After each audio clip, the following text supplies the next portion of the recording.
देखो बेटा, एक तो मैं बता दूं कि वो एसी जो हवा दे रहा ना वो वहां दे रहा है, यहाँ उसकी हवा आती ही नहीं। कैसे आती मुझे बता। चलो नमस्कार दोस्तों, मैं अंशुमन शर्मा एक बार फिर स्वागत करता हूं आपका रॉयल इंस्टीट्यूट के डिजिटल प्लेटफॉर्म में। अब तुम्हारे कुछ एक टॉपिक बचे हुए हैं फोर्थ बैच के और कुछ एक बचे हुए फिफ्थ बैच के, है ना। जिसमें से आज हम जो टॉपिक शुरू करेंगे उसका नाम है सीड साइंस।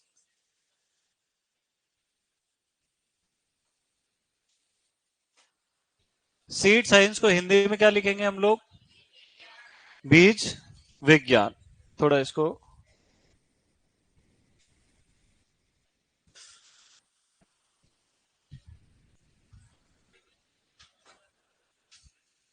अब सबसे पहली और सबसे महत्वपूर्ण बात यह है बेटा कि तुम लोग सब देखो, तुम्हारी पढ़ाई लगभग कंप्लीट हो गई तब जाके सुपरवाइजर की तैयारी कर रहे हो। सही बात है, गलत बात है ना। और आप लोगों में से कई लोगों ने 2023-24 वाला एग्जाम भी दिया। दिया कि नहीं दिया? किसने किसने दिया? तो जिन्होंने दिया उनको ज्यादा पता है कि इस एग्जाम की तैयारी में कितना फोकस होके पढ़ना पड़ता है। नहीं तो 2-4 नंबर की वजह से वापस फिर 2-3 साल का इंतजार और करना पड़ेगा। जिनका फर्स्ट अटेम्प्ट रहता है वो कम सीरियस रहते हैं, जिनका सेकंड अटेम्प्ट रहता है वो ज्यादा सीरियस रहते हैं, है ना। हालांकि एग्जाम दोनों की एक ही होगी, पेपर भी दोनों के पास एक ही आएगा। तो मैं ऐसा चाहता हूं जब तक अपन क्लास में रहें कम से कम आपस में बात नहीं करना, क्योंकि आपके पड़ोस में जो आदमी बैठा है वो अभी तक सुपरवाइजर भी नहीं बन पाया है। कड़वी बात है, पर ये कड़वी बात होगी जब तुम सुपरवाइजर बनोगे। सही बात है कि नहीं? तो कोशिश करना। हाँ, ढीठ तो तुम हो ही पैदाइशी। दूसरा लक्षण प्रकट किया एग्रीकल्चर लेके, और तीसरे लक्षण में सुपरवाइजर तैयारी कर रहे हो। तो ऐसी कोशिश करना कि मेरे को किसी को बाहर नहीं करना पड़े क्लास में से, ठीक है। तो अब हम पढ़ेंगे बीज विज्ञान। जब भी हम कोई चैप्टर या टॉपिक शुरू करते हैं तो हम देखते हैं कि इसके अंदर कौन कौन से टॉपिक आते हैं और उनके अंदर हम क्या क्या डिस्कशन करेंगे। क्लियर है मामला? बीज विज्ञान। अब कुछ बच्चे पूछते हैं कि सर आप हर टॉपिक का वेटेज बताया करो। देखो मैं बता देता हूँ, एग्रोनॉमी में कुल मिला के टॉपिक कितने हैं? क्वेश्चन कितने आएंगे? अब मान लो एक ही टॉपिक में से दो आ गए तो फिर 2-3 टॉपिक हमेशा छूटेंगे।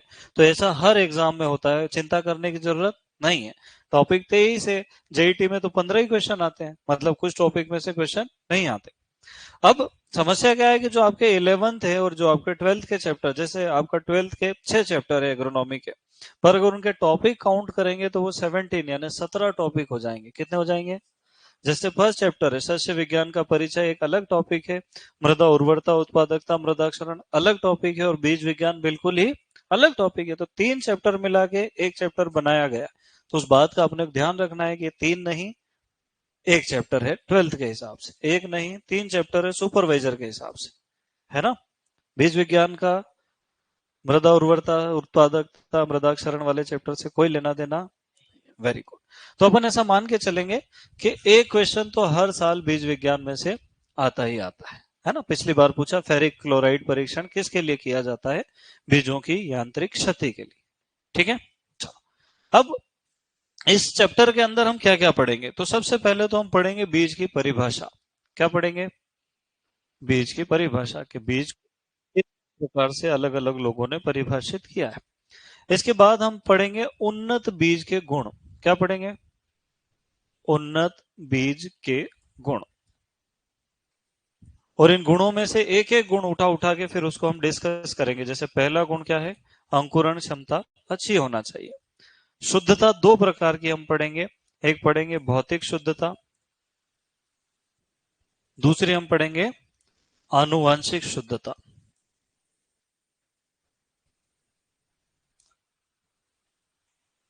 फिर हम पढ़ेंगे बीज का वास्तविक मूल्य।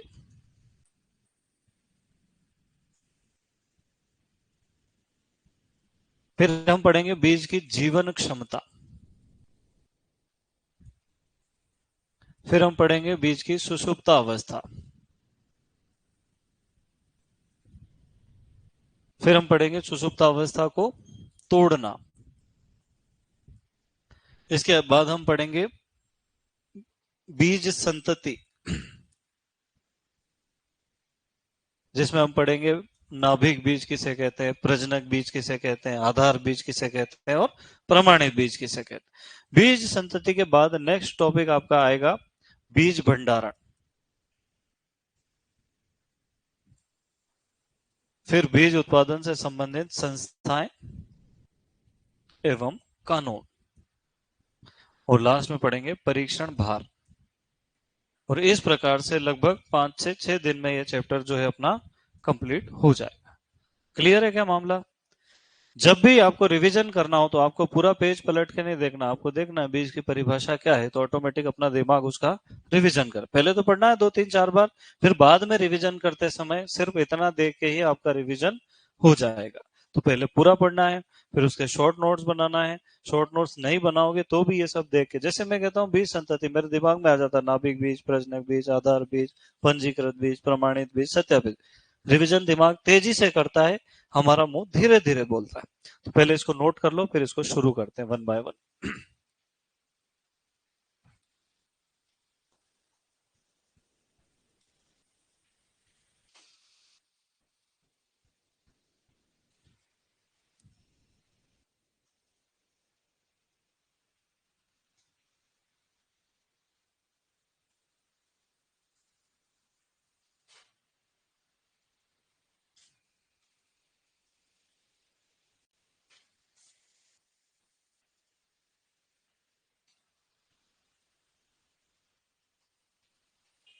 तुम्हारा एग्रोनॉमी का लेक्चर हटा कब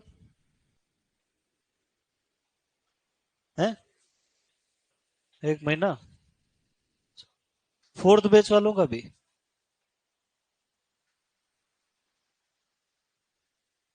फोर्थ बैच वाले कौन है? हरिओम सर पढ़ा रहे? Very good.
लिख लिया?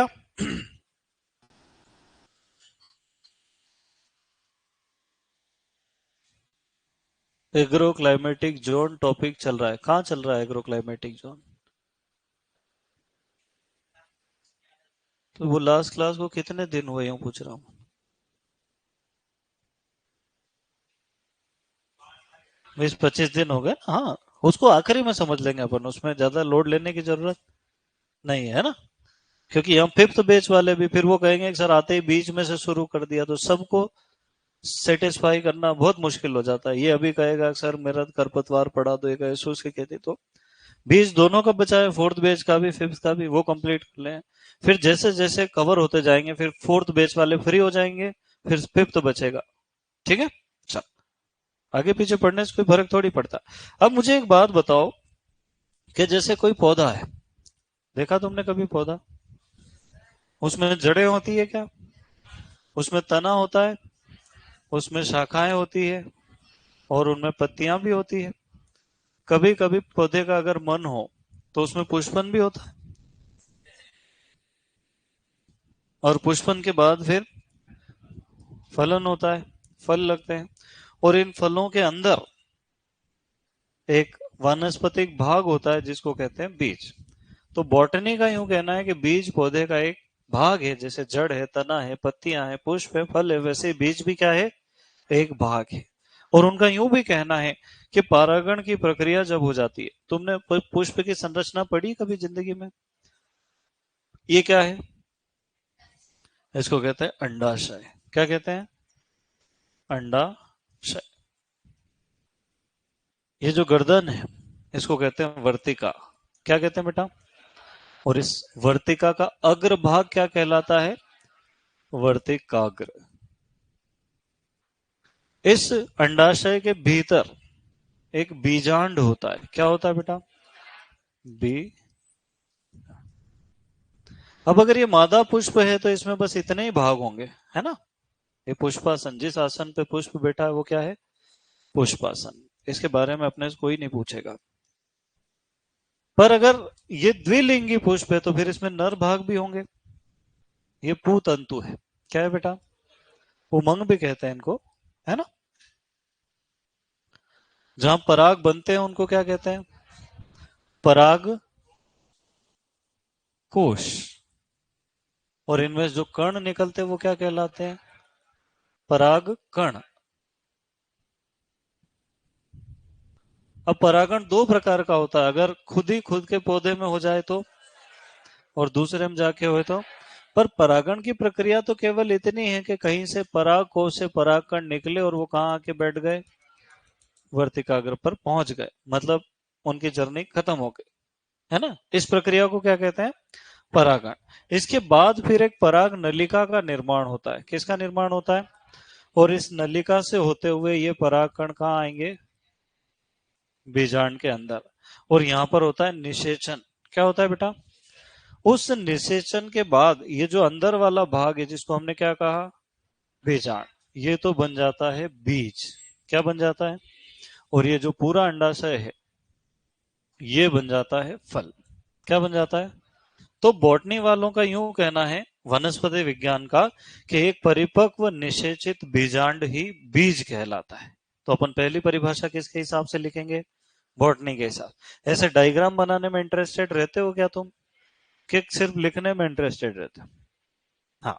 तो लिखो परिभाषा। किसकी परिभाषा बेटा? बीज की।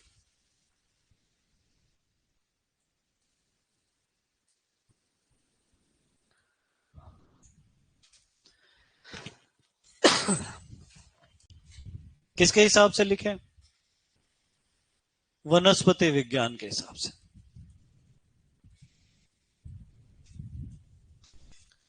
एक परिपक्व निषेचित बीजांड बीज कहलाता है।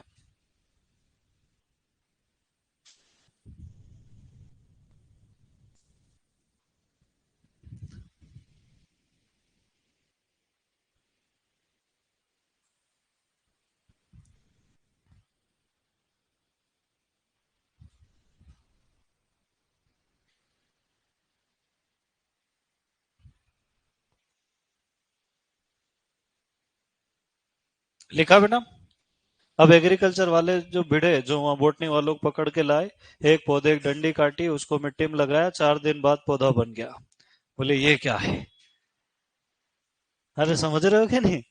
तो अपने इसमें तो जड़ तना पत्तियां फूल फल कलिकाएं सब लगा के और नया पौधा बना देते हैं। उसको हम कहते हैं वानस्पतिक प्रवर्धन। तो फिर कृषि वालों ने अलग से परिभाषा दी।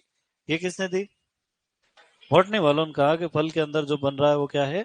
बीज है। तो फिर कृषि विज्ञान की परिभाषा अपने को अलग से लिखना पड़ेगी। लिखो। किसी पौधे का वह भाग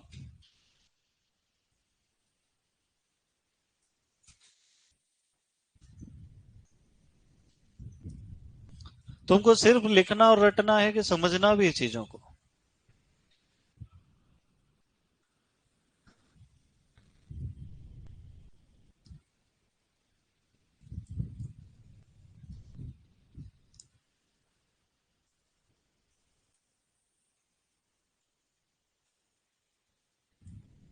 किसी पौधे का वह भाग जो अपने समान नए पौधे तैयार करने के लिए प्रयोग किया जाता है।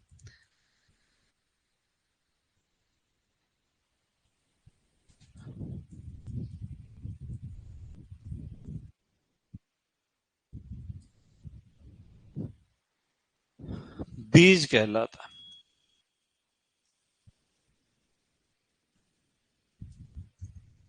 जैसे बीज तो खुद है ही है,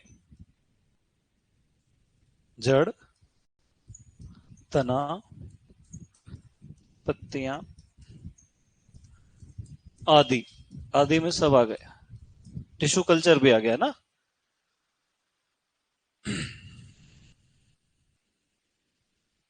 और हो सकता है मेरे पढ़ाने का तरीका तुमको थोड़ा अलग लगे, पर सबका अलग अलग रहता है। हाँ। और जिनके दिमाग में गोबर रहता है उनको कुछ भी कहो तो गोबर ही दिखाई देता है। उनको अगर मैं कहूँ लाल तो उनको लाल गोबर दिखाई देता है।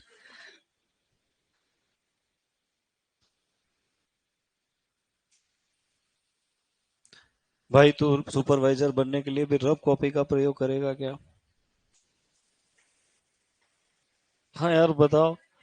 या नौकरी लगने वाली सरकारी ब्याह ही तब होगा जब सुपरवाइजर बनेगा। चलो चले आगे। तो परिभाषा कितने प्रकार की हुई अपने पास? दो प्रकार की। पहली किसकी परिभाषा है? वनस्पति। उनका क्या कहना है कि एक परिपक्व निषेचित बीजांड क्या कहलाता है? बीज। एग्रीकल्चर वालों ने जादू दिखाया और क्या कहा कि किसी भी पौधे का वह भाग जो अपने समान पौधों को तैयार करने के लिए, जन्म देने के लिए, तो ऐसा कहते हैं कि दो प्रकार के प्रवर्धन, एक लैंगिक प्रवर्धन और एक अलैंगिक प्रवर्धन या वानस्पतिक प्रवर्धन। एग्रीकल्चर वालों ने दोनों को स्वीकार किया है, पर बॉटनी वाले ने केवल पहले वाले को, लैंगिक प्रवर्धन को ही स्वीकार किया। चलो अब लिखो, बीज को मात्रक स्रोत कहा जाता है या प्राथमिक स्रोत कहा जाता है, ऐसा लिख लो। बीज को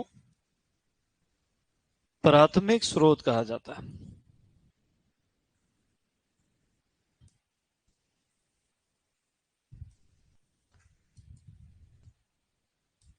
मैंने काफी बचने की कोशिश की सुपरवाइजर से, पर आखिर में घेर लिया तुमने।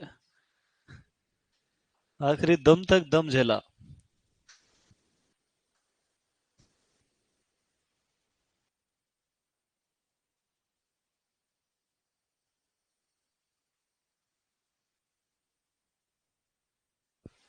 चलो खैर, चले आगे। तो बीज को क्या कहा जाता है? एक बार क्या जीएल सर ने एक बहुत कठिन सवाल पूछ लिया हमसे, मीटिंग करी सब टीचर्स की। बोले यार सर देखो, सारे बच्चे सेम क्लासेस में सेम टीचर से पढ़ते, सेम खाना खाते हैं, 5 बजे उठते हैं, 11 बजे ही सोते हैं, सारा मामला बिल्कुल एक जैसा है। फिर कोई बच्चा जो है वो इतने नंबर ले आता है, टॉप मार देता है, और कोई बच्चा जो सो ही नहीं टच कर पाता है। तो ऐसा क्या है? तो उनको खूब समझाया अलग अलग शब्दों में, अलग अलग टीचर्स ने। उनको मामला जमा नहीं, आंसर सेटिस्फेक्शन वाला होना चाहिए। मैंने कहा कि सर बीज को जो है वो प्राथमिक स्रोत कहा जाता है। बीज अगर अच्छी किस्म का हो तो वो 50, 55, 60 क्विंटल गेहूं देगा। अगर बीज ही कंट्रोल का लेके आए, उसके अंदर अपन कितना भी खाद डाले, बीज डाले, कितना भी खरपतवार नाशी डाले, कुछ होना जाना, तो अपने आप को एक उन्नत बीज साबित करना है। चलो लिखो।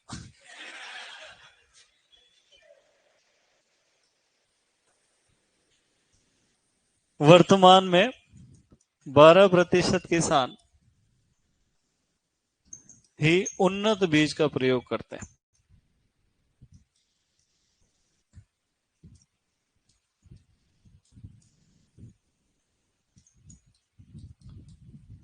मैं सुपरवाइजर से इसलिए दूर रहता था कि क्या है कि ये क्या है कि पढ़ते कम पढ़ाते ज्यादा है। खुद ही बता देते क्या आना चाहिए। मैं पढ़ाता हूँ introduction to agronomy, basic chapter है वो यूं कहते थे सर ये कब पूछा गया बताओ, फिर उनको सबूत दो। तो इसलिए मैंने 11वीं पढ़ाया तुम्हारे लिए। क्या ठीक है, बीज विज्ञान तो अच्छा विषय है। लिखा क्या तुमने? ठीक है। अब हम चलते हैं आगे। देखो, 12% किसान अगर उन्नत बीज का प्रयोग कर रहे हैं, तो बाकी के 88% किसान, उनका कोई ठिकाना ही, जहां जो मिल गया। कुछ किसान ऐसे होते हैं जो यूं कहते हैं कि सोयाबीन तो 100 रुपए किलो मिल रहा है, तो एक काम कर, तू तो भाई मूंग उड़द ही लगा दे। मतलब वो बीज के प्राइस से फसल लगाने का प्रयास करते हैं कि इसमें 6,000 का खर्चा आ रहा है, इसमें 4,000 का आ रहा, तो 4,000 का ही लगा। और कई एक तो इतने बड़े वाले होते हैं जो यूं कह के अपने घर में तुअर पड़ी है देख दो 1 साल पुरानी, वही लगाते हैं। तो ऐसे में तो क्या ही उन्नत खेती कर पाएंगे अपन, है ना। बाकी तो बीज बांटने का काम सुपरवाइजर का ही रहता है।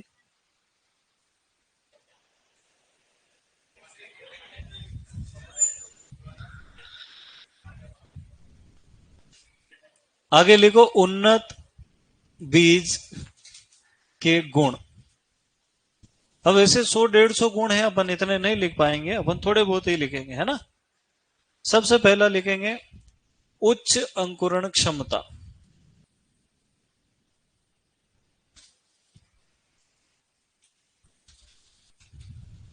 दूसरा लिखेंगे सर्वाधिक शुद्धता, या अधिकतम लिखें ज्यादा बेहतर रहेगा। दोनों शब्द में कोई फर्क नहीं पड़ेगा। अधिकतम शुद्धता मतलब बीज भौतिक रूप से भी शुद्ध होना चाहिए और आनुवांशिक रूप से भी शुद्ध होना चाहिए। बीज का वास्तविक मूल्य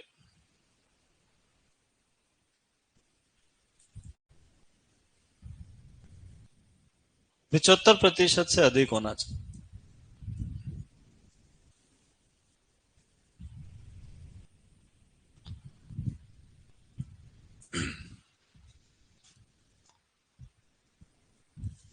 बीजों में अन्य फसल या खरपतवार के बीज नहीं होना चाहिए।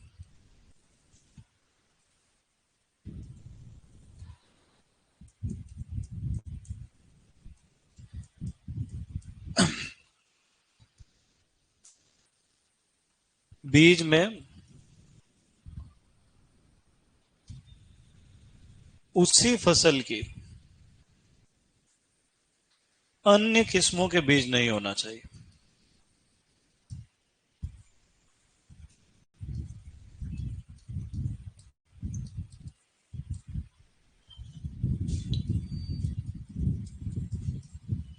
बीज जीवन क्षम होना चाहिए। सब पढ़ाऊंगा, एक एक लाइन, है ना।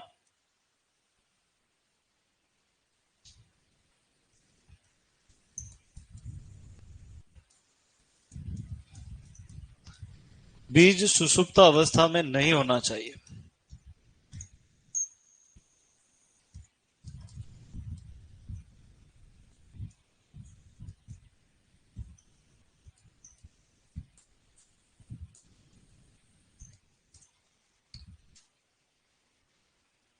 बीज ओजपूर्ण होना चाहिए।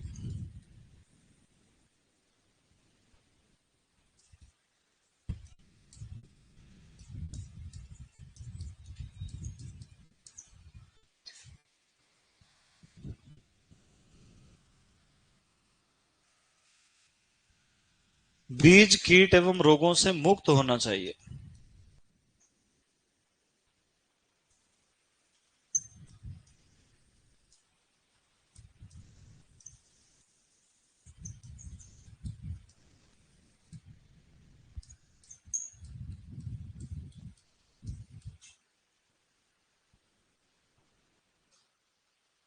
और लिखवाऊं क्या?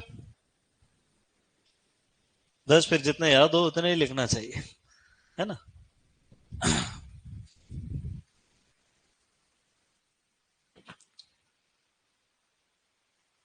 बीजों में यांत्रिक क्षति के चिन्ह नहीं होना चाहिए। बीजों में उपयुक्त नमी की मात्रा होना चाहिए। बीजों की भंडारण क्षमता अधिक होना चाहिए। बीज ज्यादा पुराने नहीं होना चाहिए। वैसे तो लिखते ही चले जाओ, फिर अपन सोचते जाओ लिखते जाओ। उससे अच्छा है कि जितने एक्सप्लेनेशन में पढ़ना उतने ही अपन देखेंगे, ठीक है। अब देखो यहाँ पर कितने पॉइंट पढ़े हमने? 9। सबसे पहले हमने क्या लिखा? बीजों की अंकुरण क्षमता अधिकतम होना चाहिए। अब अपन पढ़ेंगे बीज की बाह्य संरचना कैसी होती है, अंकुरण की क्रिया विधि कैसी होती है, अंकुरण के कितने प्रकार होते हैं, अंकुरण को प्रभावित करने वाले कारक कौन कौन से होते हैं, अंकुरण ज्ञात करने की विधियां कौन सी होती है, और विभिन्न फसलों में न्यूनतम अंकुरण कितना होता है, कैसा होता है। 5 चीजें केवल काय में पढ़ेंगे? अंकुरण। फिर हमने कहा अधिकतम शुद्धता होना चाहिए। कौन कौन सी शुद्धता है अपने पास? दो, एक भौतिक शुद्धता है ना, और एक आनुवांशिक शुद्धता। देखो, बीजों में अन्य फसल और खरपतवार के बीज आएंगे, भौतिक शुद्धता कम हो जाएगी।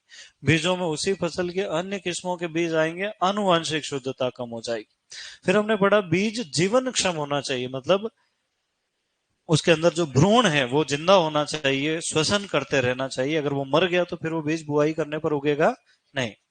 फिर हमने पढ़ा बीज सुषुप्ता अवस्था में नहीं होना चाहिए। कई बार जीवन क्षमता में तो बीज पास हो जाता है, बुआई करने पर अंकुरित ही नहीं हो पाता है, क्योंकि वो सुषुप्ता अवस्था में। बीज ओज पूर्ण होना चाहिए। ओज पूर्ण का मतलब यह है कि दृश्य लक्षणों का समूह, वांछित दृश्य लक्षणों का समूह ओज कहलाता है। एक बीज मैंने लिया सोयाबीन का, उसमें मैंने देखा कटे पीटे मुरझाए हुए से बीज है, जिनमें दाग धब्बे पड़े हुए हैं, है ना, कीटों की क्षति के चिन्ह है, वो तो खराब बीज है, वैसे ही फेंक देगा किसान कि कचरा है। एक बीज लिया जिसमें सभी दाने बड़े बड़े गोल और चिकने चमकदार थे। जो चीज देख के पसंद आ जाए उन गुणों को हम कहते हैं ओज। कहते हैं ना कितना ओजस्वी बालक है, तो वो ओजस्वी शब्द ओज से बना है, जिसमें दृश्य लक्षणों का समूह ओज कहलाता है ना। सुपीरियरिटी, दूसरों से श्रेष्ठता का गुण क्या कहलाता है, ओज कहलाता है ना। तो बीज कैसा होना चाहिए, ओजपूर्ण, देखते ही पसंद आ जाए। और बीज कीट एवं रोगों से मुक्त होना चाहिए। मुझे ऐसा लग रहा है तुमको पढ़ाया कम गया, तुम्हारा मनोरंजन ज्यादा किया है? ऐसा हुआ क्या कुछ? ऐसा ही पिछली बार भी हुआ था 2023 में। उस समय भी तुम बहुत खुश थे, फिर 2-3 साल तक तुमको खुश होने का मौका नहीं मिला। इस बार तुम फिर खुश हो। कितने खतरनाक लोग। अच्छा, कई लोग ये कोशिश करते हैं मेरे मजे ले ले, वो लाइन में दिखाई देते हैं कि सर पहचाना, तीसरी बेंच पे बैठता था। कोई भी बीज अगर अपन ध्यान से देखेंगे तो हमको उसमें बहुत सारी चीजें दिखाई देगी, है ना। जैसे बीज का जो सबसे बाहरी हिस्सा होता है, कवर, छिलका, उसको हम कहते हैं बीज चोल। क्या कहते हैं बेटा? इस बीज में कैसे रंग का बीज चोल दिखाई दे रहा है? सफेद रंग का। कहाँ दिखाई दे रहा है? ये जो बाहरी हिस्सा है ये क्या है बेटा? बीज चोल। मैं यूं सोच रहा हूं कि तुम इतने सारे इतने खुश रंग बच्चे, जब तुम्हारा रिजल्ट आएगा तब क्या इतने खुश दिखाई दोगे? वेरी गुड, पिछली बार भी इतने ही खुश थे ना। और बीज चोल का काम क्या है बेटा? सुरक्षा करना। किसकी सुरक्षा करना? अरे ये भाई साहब, ये पौधा बनेंगे आगे जाके भ्रूण, है ना। तो बीज चोल का काम क्या है? सुरक्षा प्रदान करना, ठंड से, गर्मी से, बारिश से, कीटों से, रोगों से और अन्य कारकों से सुरक्षा प्रदान। ठीक है। दूसरा, ये जो भाई साहब है इनका नाम है भ्रूण। क्या नाम है बेटा? ये आगे जाके पौधा बनने की कोशिश करेंगे। तो भ्रूण के दो भाग होते हैं। एक आगे वाला भाग होता है जो आगे जाके तना बनेगा, इसको इंग्लिश में कहते हैं प्लूम्यूल। क्या कहते हैं बेटा? प्लूम्यूल। पर हिंदी में इसको कहते हैं प्रांकुर। क्या कहते हैं? कोई आपसे पूछे कि तने का प्रारंभ किस भाग से होता है? प्रांकुर से। ये जो नीचे वाला भाग है इसको कहते हैं रेडिकल। क्या कहते हैं? इसको हिंदी में कहते हैं मूल अंकुर। मूल मतलब जड़, और वो अंकुर जिससे मूल फूटेगी वो क्या कहलाएगा? मूलांकुर। तो मूलांकुर से क्या बनता है? जड़। जब भी अंकुरण होता है सर्वप्रथम कौन सा भाग बाहर आता है? सबसे पहले जड़ ही बाहर आएगी, याद रखना। अंकुरण के समय कौन सा भाग बाहर आता है? सबसे पहले जड़ निकलती है। चेक करते हैं पानी वानी है कि नहीं है। अब ये जो बीच वाला भाग आपको दिखाई दे रहा है, दिख रहा है क्या? ये वाला, इसको कहते हैं भ्रूण पोष। क्या कहते हैं बेटा? क्योंकि ये भ्रूण को पोषण प्रदान करता है, इसीलिए इसका नाम क्या है? इंग्लिश में कहते हैं एंडोस्पर्म। क्या कहते हैं? एंडोस्पर्म।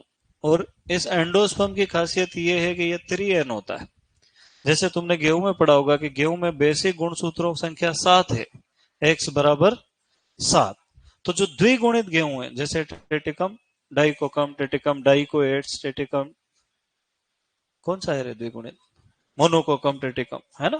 टेटिकम मोनोकोकम उनमें गुणसूत्रों की संख्या 14 है, 7 और 7 14। जो चतुष्गुणित है 4x, जैसे triticum durum, triticum dicoccum, triticum dicoccoides, उनमें 28 है, 7 चौके।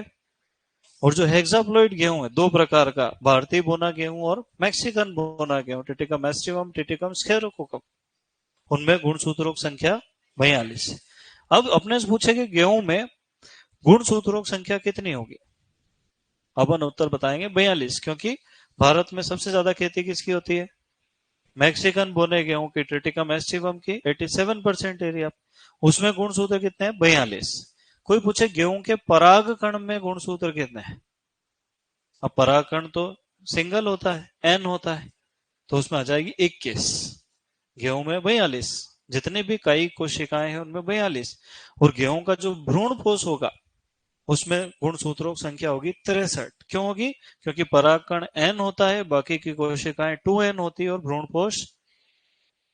कोई पूछे गेहूं के भ्रूणपोष में कितने गुणसूत्र होते हैं, 63। ऐसा तो पढ़ा है गेहूं में। चलो, हाँ, तो अपने को ध्यान रखना है हमेशा हमेशा के लिए कि भ्रूणपोष कैसा होता है, 3n होता है। अब हर बीज के अंदर एक डार्क कलर का धब्बा होता है जिसको हाइलम कहते हैं। क्या कहते हैं बेटा, हाइलम। और इसके अंदर एक छिद्र होता है जिसको माइक्रोपाइल कहते हैं। क्या कहते हैं, माइक्रोपाइल। ये हो गई बाहरी बीज की संरचना, है ना। दिखाई दे रहा है बीज तुमको, वेरी गुड। लाइट गई, तुम लिखने से तो रहे, मैं आगे का समझा देता हूं। अब हमको देखना है अंकुरण की क्रियाविधि। क्या देखना है बेटा, अंकुरण की क्रियाविधि आ गई।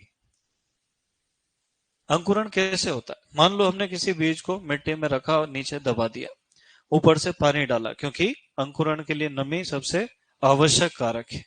फिर अगर उचित तापमान हुआ तो ठीक से अंकुरण होगा, और कम ज्यादा हो गया तो ठीक से नहीं होगा, पर होगा जरूर, है ना। ज्यादा विपरीत परिस्थिति नहीं है तो अंकुरण हो जाएगा, है ना, परसेंटेज भले डाउन हो जाए। जैसे ही हमने पानी दिया तो क्या होगा, सबसे पहले वो जो बीज है वो इस माइक्रोपाइल से सुरुड़ सुरुड़ सुरुड़ सुरुड़ करके पानी पिएगा।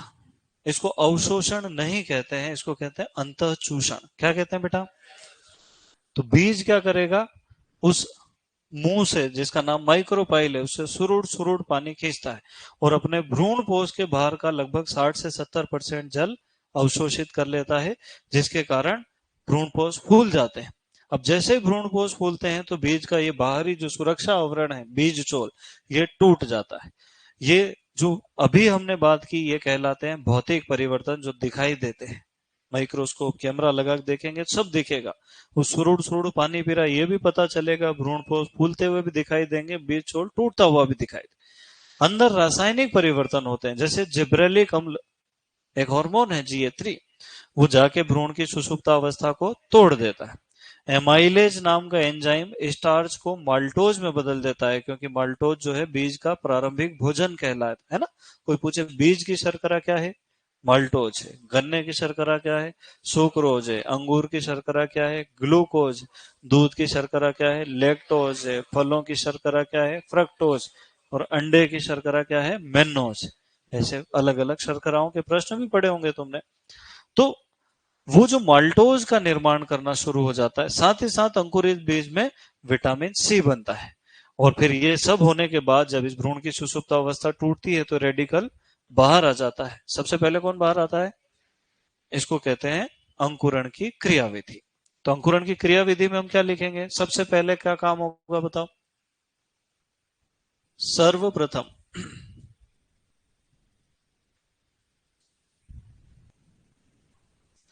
जल का अंतःचूषण। क्या लिखेंगे इसको, अंतःचूषण को इंग्लिश में कहते हैं एम्बिबेशन। IMBIBATION।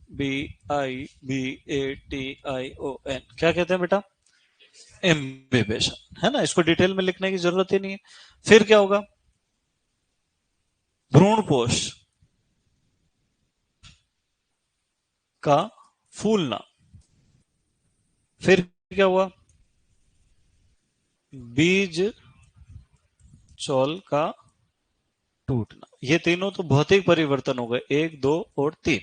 फिर रासायनिक परिवर्तन क्या होता है, GA3 क्या करता है, सुषुप्त अवस्था को तोड़ता है।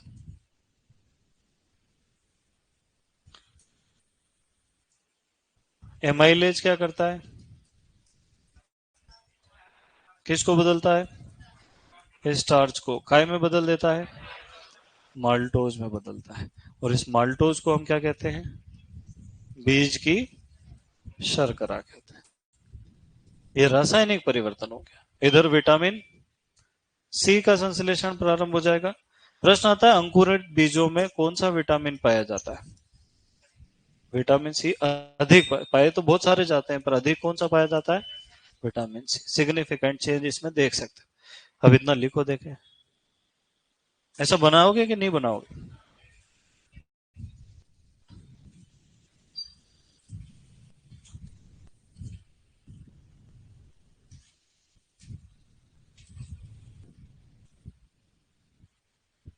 बीज की संरचना।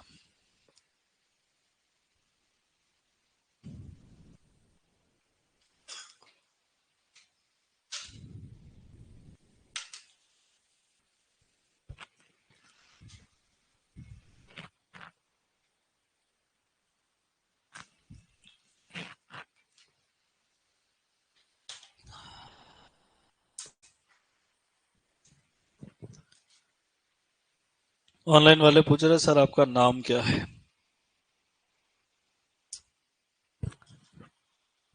बताऊंगा अभी, पहले लिख।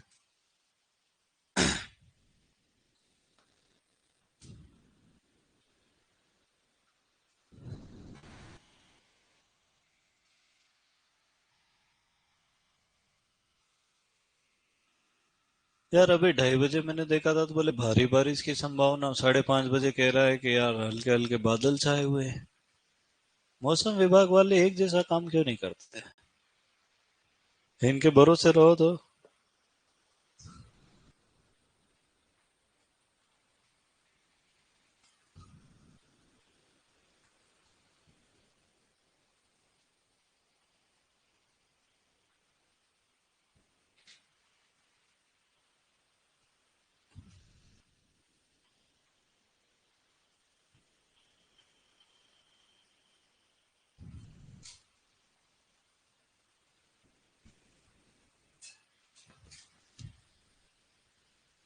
लिखा बेटा?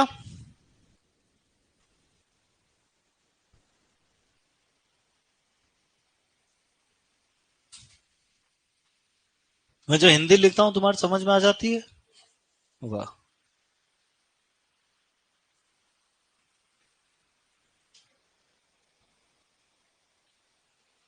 ये आदमी तो बना बनाया सुपरवाइजर है यार। गमछा वमछा डाल के बढ़िया। क्लास में कौन गमछा डाल के आता है भाई? प्रैक्टिस कर।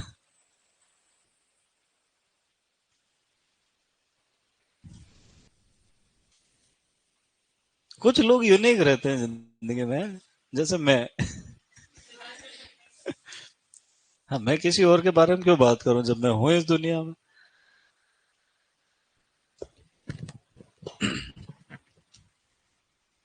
तो तुम वो उधर 6-7 के साथ बैठ जाते हो तो 4-5 6-7 हो जाते हो। तो फिर जगह बचती है उस हॉल में? है? उनको अलग कर दिया तुमसे? वाह, बढ़िया किया।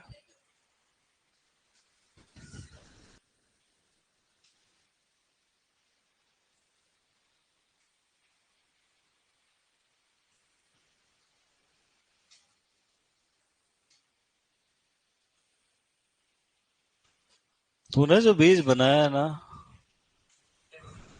मैं तो नहीं बोऊं उसको मेरे के।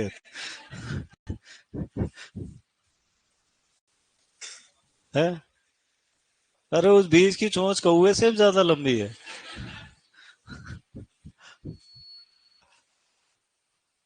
चले आगे। कितने साल हो गए तुमको यहाँ आए? 4-5 महीने तो हो गए होंगे। 4 महीने हो गए। ठीक। 5 हो गए। ठीक है। अच्छा, तो यहीं बसने का इरादा नहीं है तुम्हारा उदयपुर में? चल, आगे बढ़ जाऊं।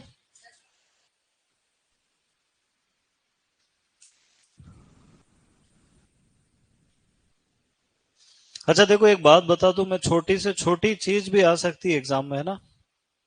चलते फिरते भी अगर किसी ने कुछ बता दिया तो वो भी आ सकता है। सुपरवाइजर की जो एग्जाम है वो नौकरी की परीक्षा है ना।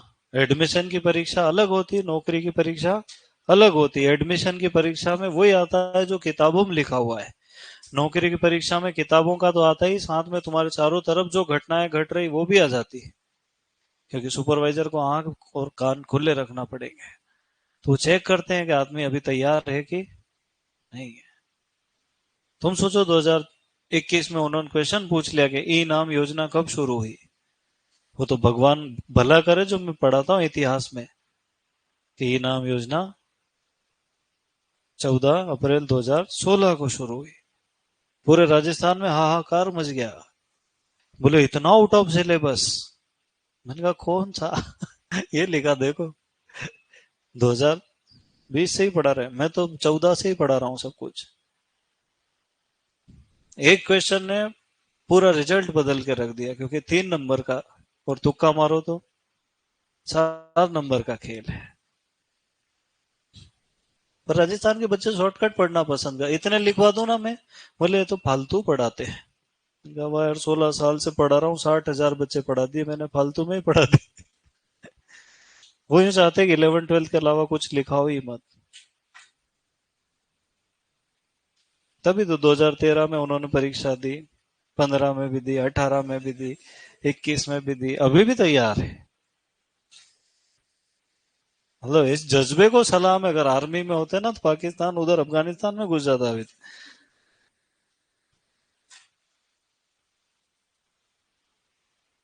अच्छा कुछ एक तो इतने खतरनाक है वो सेल्फ स्टडी कर रहे हैं अभी तक।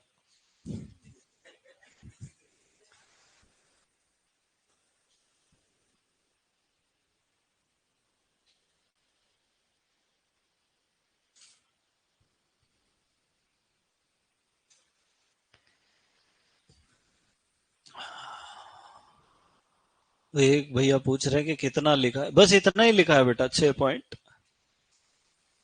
चले आगे।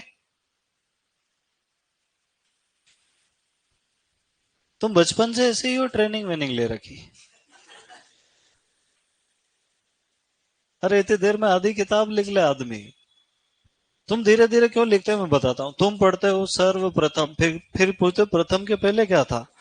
सर्वप्रथम, फिर जल का अंत चूषण। बोले अरे यार ये कैसे लिखेंगे, अंत चूषण। ऐसे में तो जिंदगी कट जाएगी तुम्हारी। एक बार में एक लाइन पढ़ोगे तो जल्दी जल्दी लिखोगे। अपने अंदर कॉन्फिडेंस रखो, तुमने जो पढ़ा वही लिखोगे, ठीक है।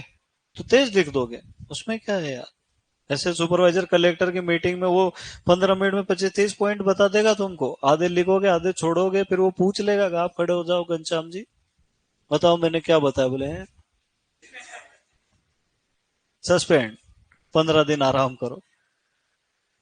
तो थोड़ा सा तेज लिखने की प्रैक्टिस रखो। चलो, अब जैसे ही बीज बाहर आया, है ना, तो अपने को देखना है कि अंकुरण हुआ है। कितने प्रकार का होगा, 2 प्रकार का, या तो इपिजियल होगा या तो हाइपोजियल होगा। तो लिखो हेडिंग अंकुरण के प्रकार। तुम्हारी ऐसी आदत तो नहीं कि आधे घंटे पढ़ा दूं फिर छोड़ दूं कि अब लिखते रहो आधे घंटे। एक चीज समझेंगे एक लिखेंगे, दूसरी समझेंगे दूसरी लिखेंगे। Very good. मेरे पढ़ाए हुए तो नहीं हो ना तुम पहले के, हैं? सही बताओ। चलो, किसको? 2013 से तो एमपी में मैं तो 2011 से पढ़ा रहा हूँ, 2020 के बाद राजस्थान आया। मुझे पता है ना, मैं जानता हूँ ऐसे बहुत सारे लोगों को मिलते हैं मुझे कि सर इस बार आशीर्वाद दे दो कि हो जाए। मैंने कहा कितने आशीर्वाद लेगा भाई, मेरे खत्म हो गए हो।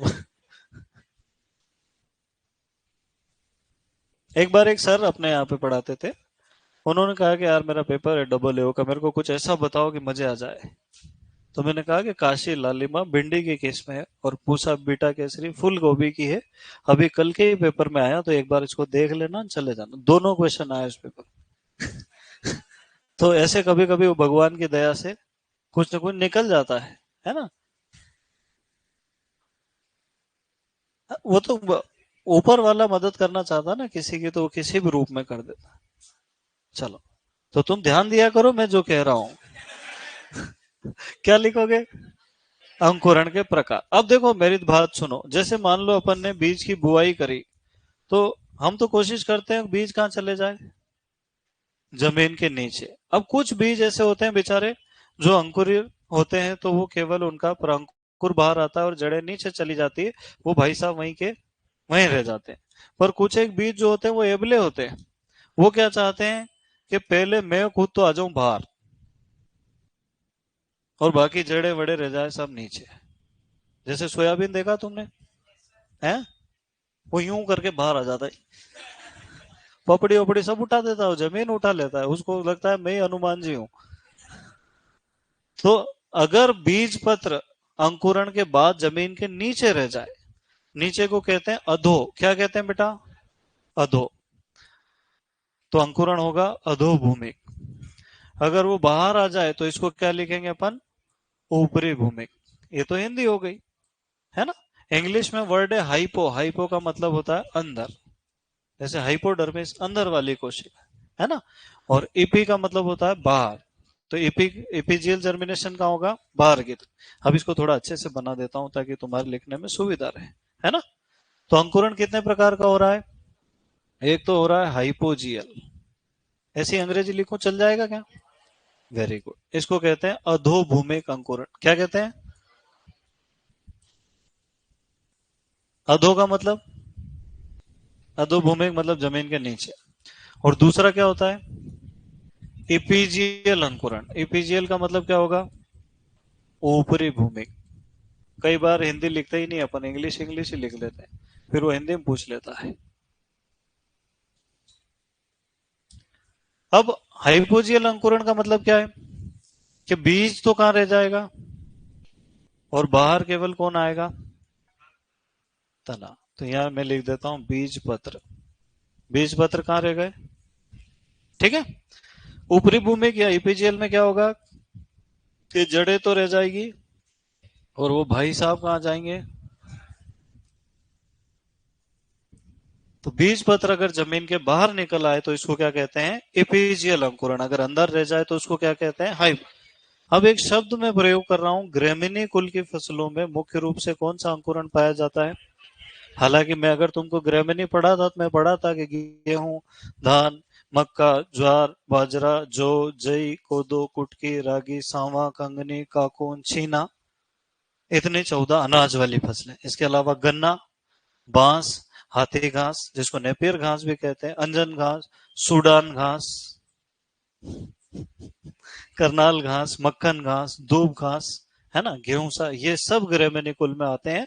और इन सब में कौन सा अंकुरण पाया जाता है?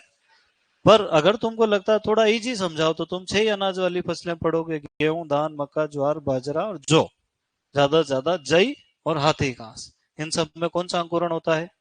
हाइपोजियल अंकुरण। क्लियर है मामला? जितने भी तिलहनी फसलें हम पढ़ेंगे, कौन सी फसलें पढ़ेंगे?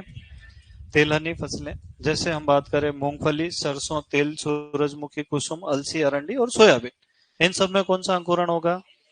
तो ये अलग अलग याद करोगे कि एक साथ ऐसे? ग्रेमिनी की जगह में अनाज लिख दूं तो भी लगभग वही बात हो जाएगी, है ना? ग्रेमिनी थोड़ा बड़ा शब्द।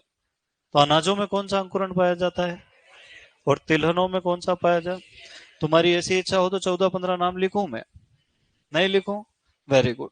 अब लफड़ा पड़ता है दलहन में। दलहन कितने प्रकार की होती है बेटा? 2 प्रकार की। जो रबी में आए वो क्या कहलाती है? रबी दलहन। जो खरीफ में आए वो क्या कहलाती है? खरीफ दलहन। अब मुझे बताओ खरीफ में कौन सी दलहन आती है? मूंग, उड़द, मोठ और चंवला। अच्छा, आना तो अरहर को भी चाहिए, है? पर ये अरहर यूं कहती है कि मने तो बाहरे घणो डर लागे, तो ये कहाँ आ जाएगी? तो ये क्या हो गई? अपवाद। इसलिए यही पूछा जाता है बार बार, अरहर ही पूछा जाता है। उनको मालूम है कि लोग क्या याद करेंगे, खरीफ दलहन में इपीजियल अंकुरण पाया जाता, वो अरहर पूछ लेते।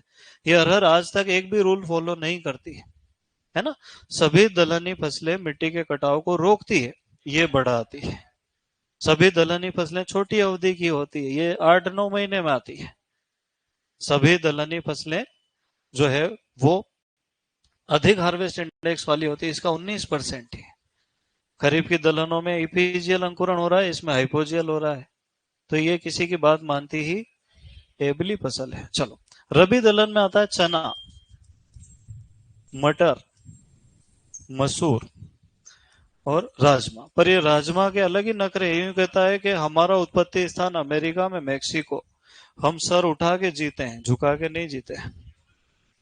तो ये भी इधर का अपवाद है। मुझे ऐसा लग रहा है कि याद तो हो रहा है तुमको धीरे धीरे। अनाजों में कौन सा अंकुरण है? तिलहनों में कौन सा है? रबी की दलहनों में, पर राजमा में, और खरीफ की दलहनों में एपीजियल पर। अब कभी कभी लोग सोयाबीन का नाम ही भूल जाते हैं बेचारे का, तो मैं यहाँ लिख देता हूँ अलग से। सोयाबीन में कौन सा होता है? कपास में कौन सा होता है? आलू में कौन सा होगा? तंबाकू में कौन सा होगा? मतलब हाइपोजेल की संख्या कम है, ज्यादा संख्या किसकी है? ठीक है, लिख लो। थ्योरी तो नहीं लिखवाऊं? ये ऐसे ऐसे डायग्राम में समझ जाओगे। Very good. अरे बहुत इजी है एग्रोनॉमी पढ़ना, तुम जबरदस्ती लोड लेके बैठे हो। सुपरवाइजर वालों के लिए एग्रोनॉमी उनको ऐसा लगता है जैसे कि रॉकेट साइंस में पीएचडी कर रहे हो। तुम पिछले 4 साल के पेपर उठा के देख लो, क्या पूछा गया है।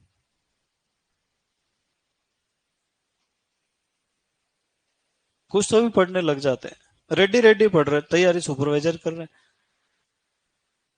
नहीं पढ़ना, वही पढ़ना, बेसिक पढ़ना है। अभी मैं तुमसे कहूँ 15-16 खरीफ की फसलों के नाम बताओ, धुआं निकलने लग जाएगा। हाँ, नहीं बताते ना बच्चे, फिर वही आ जाता है, अलसी कौन से मौसम की फसल है? बोले हैं। हाँ, मूंगफली, तेल, राई,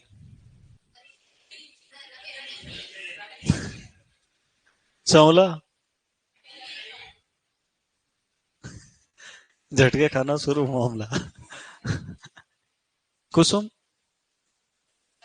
ये तो नाम ही अभी सुन रहे हो। अलसी,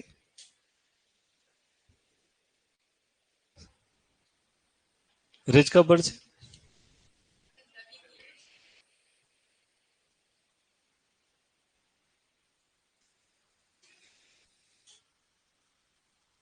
16 फसलें आती हैं खरीफ में।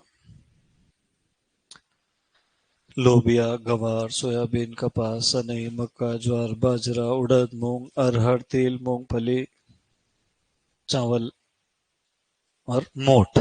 अरंडी भी ले सकते हैं। कुछ लोग सूरजमुखी को भी काउंट करते। 18। रबी में आती लाही, अलसी, जौ, जई, गन्ना, चना, सरसों, आलू, मटर, रिजका, बरसीम, तंबाकू, कुसुम।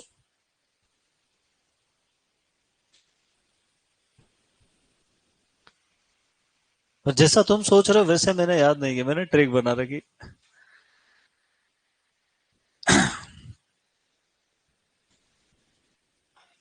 छोड़ दो इनको। नहीं छोड़ना पड़ेगा क्या यार, इनको घर भी जाना है क्या?